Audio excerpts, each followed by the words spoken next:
Bismillahirrahmanirrahim. Assalamualaikum warahmatullahi wabarakatuh. Saudaraku, sahabatku semua ya. Semoga kita semua masih diberikan kesehatan dan dalam kasih sayang Allah, baik zahir kita maupun batin kita. Amin ya Allah. Ya saudaraku, kali ini berjumpa lagi dengan saya Bang Aji. Dan dalam topik kali ini saya akan menjelaskan tentang mata batin. Mana ini mata batin yang murni, yang benar-benar murni dari Allah, dan mana mata batin yang palsu. Apa itu mata batin yang palsu?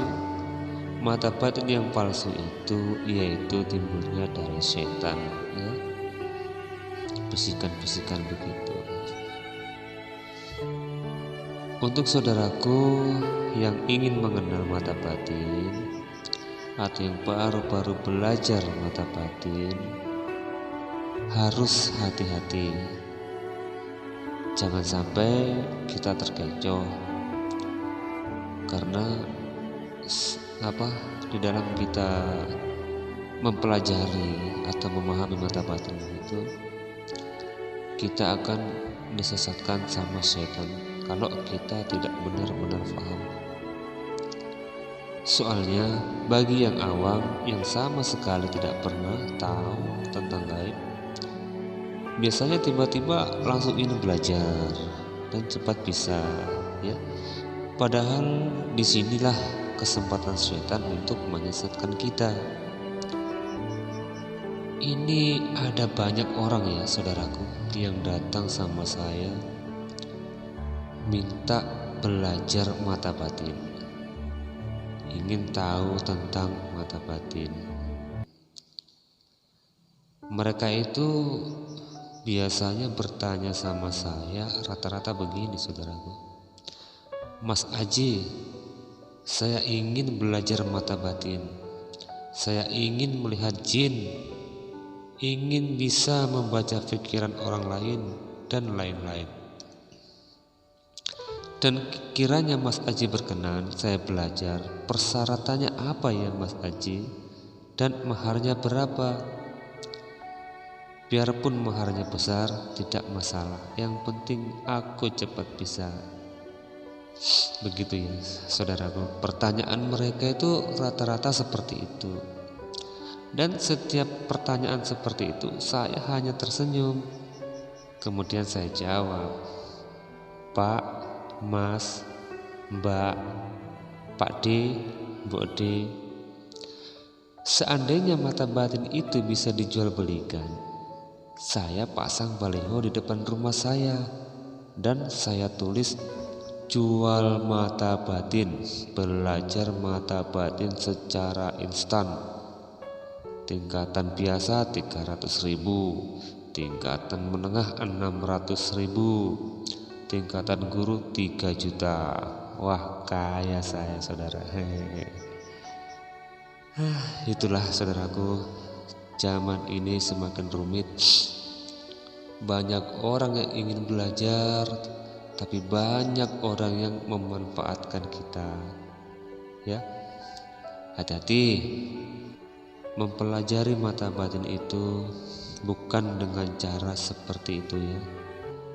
Apalagi di zaman sekarang ini banyak sekali yang menawarkan jasa membuka mata batin dengan embel-embel minta mahar. Kalau memang misalkan dia datang dan memberikan rokok, kopi atau uang sama kita, ya tidak masalah, itu kan rezeki kita dan itu dari keikhlasan mereka ya. Tapi kalau ada guru spiritual yang meminta mahar dengan jumlah tertentu, dengan catatan katanya harus ada mahar sekian, ini persyaratan untuk ini, untuk itu, untuk beli minyak, untuk beli apalah ya. Jangan. Jangan sekali-kali saudaraku, ya. Dan walaupun itu kita lakukan, itu kita tidak akan mendapatkan apa yang kita cari, saudaraku. Paham ya di sini? Karena mata batin itu tidak bisa dijual belikan, tidak bisa dimaharkan dengan uang, dan juga belajar mata batin itu tidak ada yang instan, ya saudaraku.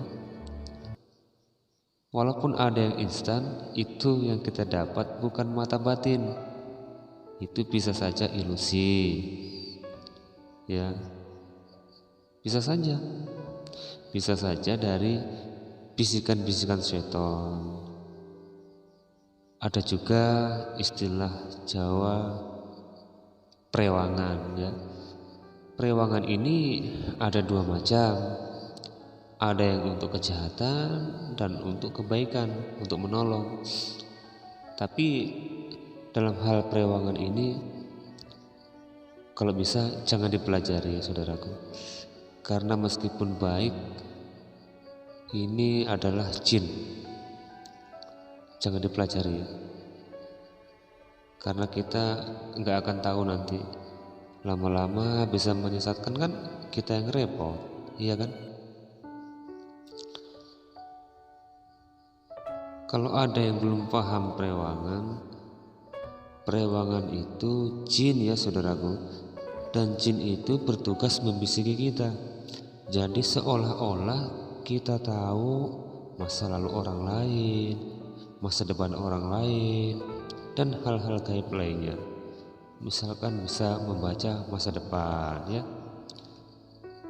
Dan hal semacam ini bagi kita yang awam menganggap seolah-olah orang itu sakti, mempunyai mata batin tingkat tinggi, ya.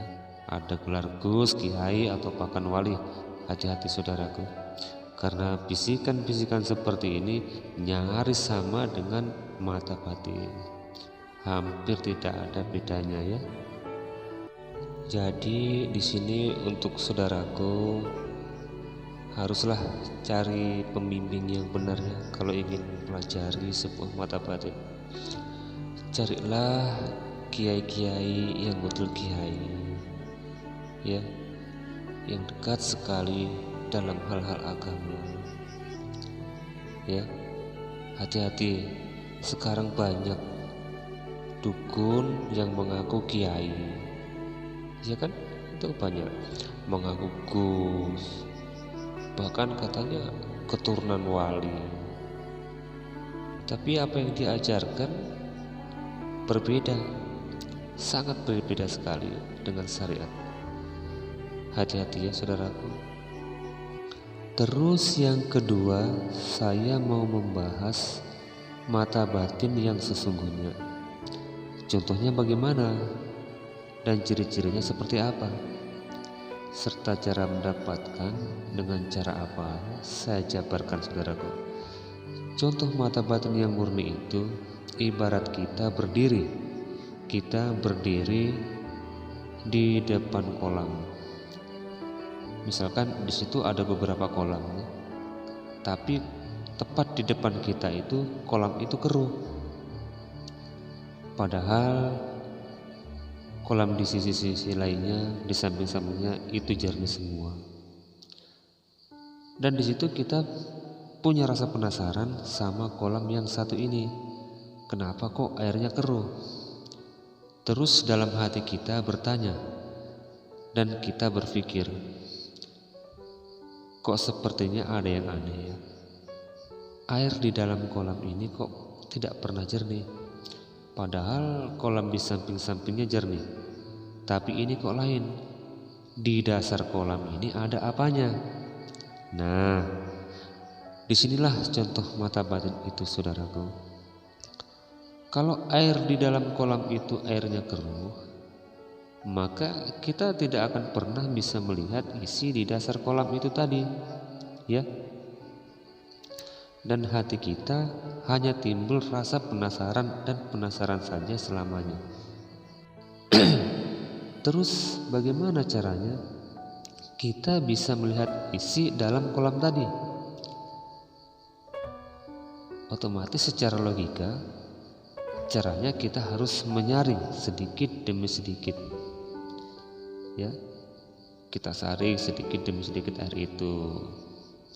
Lama-lama kan agak jernih, agak kelihatan tuh, ya kan?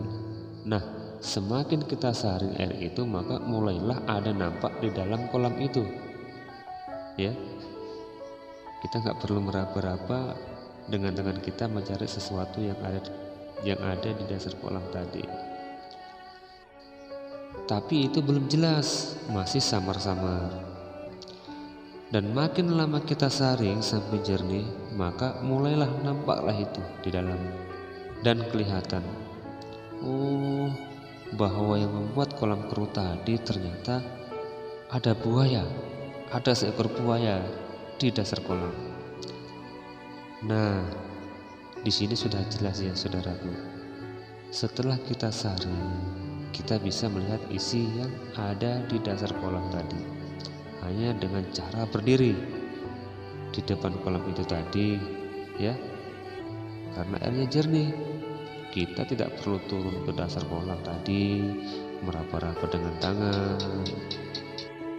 Dan intinya dari contoh ini, artinya yang namanya mata batin yang murni itu, kita bisa melihat benda di dasar kolam yang keruh ya, yang keruh tadi, tanpa kita harus turun ke kolam itu.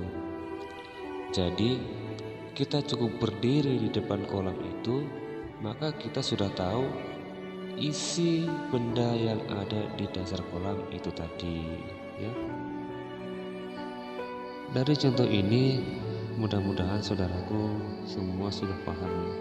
Karena begini saudaraku, yang namanya mata batin itu datangnya dari hati kita. Tanpa kita bisa menjernihkan hati kita, maka kita tidak bisa mendapatkan yang namanya mata batin. Meskipun kalian membaca beribu-ribu amalan cara membuka mata batin, berpuasa Senin Kamis, puasa 41 hari, setahun, bahkan ratusan tahun, itu percuma. Nggak akan pernah jadi ya saudaraku. Itu sangat percuma kalau kita tidak bisa menjernihkan hati kita. Bahkan efeknya bisa fatal. Kita bisa gila, halu, dan tidak terkontrol. Ya, bahaya. Harus kita bisa menjaga hati kita, menjernihkan hati kita, baru kita bisa mengolah yang namanya mata batin. Nih contoh lagi mata batin yang murni. Ini saya jelaskan biar lebih paham dan tidak salah kaprah ya saudaraku. Kita itu sewaktu masih bayi, kita masih suci ya. Sebab ketika kita masih bayi, kita belum kenal yang namanya dosa. Tapi ketika kita mulai menginjak dewasa, maka kita mulailah mengenal dosa-dosa itu. Mulai dari dosa yang kecil, dan semakin kita dewasa, kita semakin mengenal dosa-dosa yang besar.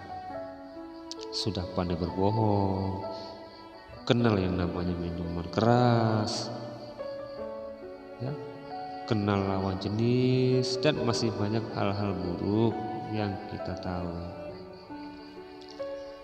Apalagi kalau hidup kita sejak kecil tidak dididik dalam hal kebaikan, maka otomatis hati kita makin keruh dan makin hitam.